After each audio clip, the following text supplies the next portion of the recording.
I can tell you December 22nd of '04, when I was introduced as the head coach at Rupp Arena, several dreams came before me, and one of them obviously was to bring success back to Kentucky volleyball.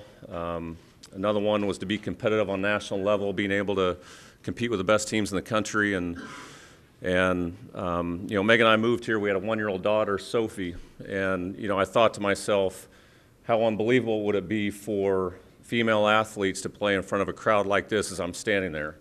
And having a daughter to be able to witness something like that down the road, if we were able to get Kentucky volleyball to a point where that may happen, would be pretty special. And our team and our players work really hard, and I've had a lot of success over the years, and in the middle of our season. And obviously Midnight Madness is about basketball, but for us and our players to have a chance to compete in front of as many people as we hope will show up tomorrow. Who knows what the attendance will be at 5 o'clock, but maybe at some point in 5 years down the road, 10 years down the road, that they're actually coming 23,000 people to watch a volleyball match. And it's a dream of any coach to have success. It's another dream to have a rabid, unique following come and watch you play.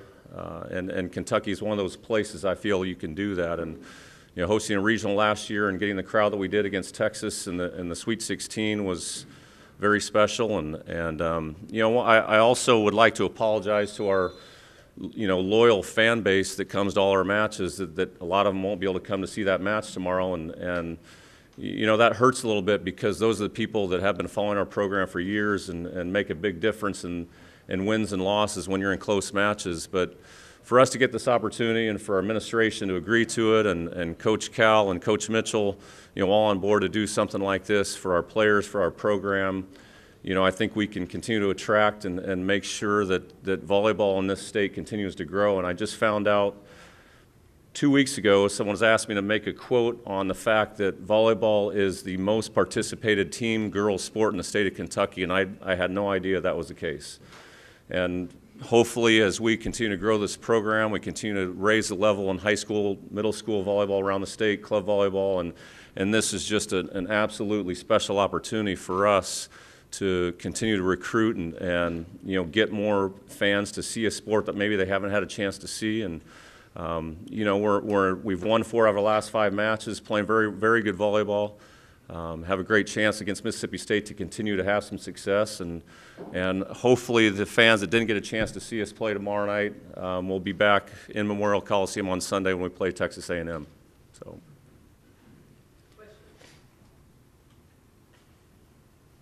Do you remember about a similar event last year at Mississippi State, playing in front of a big crowd there, kind of what it did for the players on the other side of that match?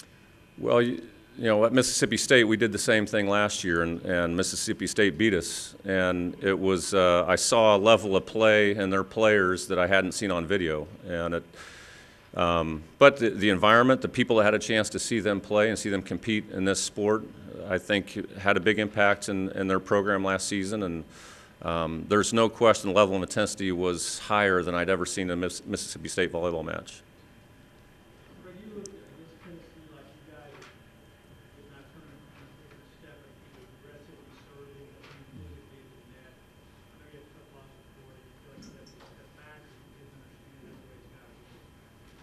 No, I'll never ask our kids not to be aggressive serving. I mean, it's like tennis. If you put a second serve in all the time in tennis, you're probably going to get beat most of the time. And we have to be aggressive serving. And we missed 18 against Florida and missed 5 in the 3rd set, which is a crucial one. They came back and beat us in 5. But in our sport, you have to serve aggressively and tough. And obviously, we can't be missing 2 or 3 serves in a row. But to be successful against the best teams in the country, we've got to get them out of system to have the chance to be successful.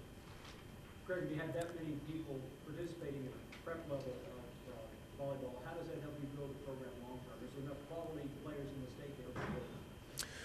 Well, it's growing. I mean, to be honest with you, we've probably offered a scholarship to about 5 or 6 players that can compete in the front row in our sport in 8 years. And that's not enough. We want to try and attract more and continue to get taller, more physical athletes playing at this level. And we currently have 3 players on our team from the state, and they're very, very good players. But you're right, we want to continue to get the best athletes that we can and recruit them within the state of Kentucky.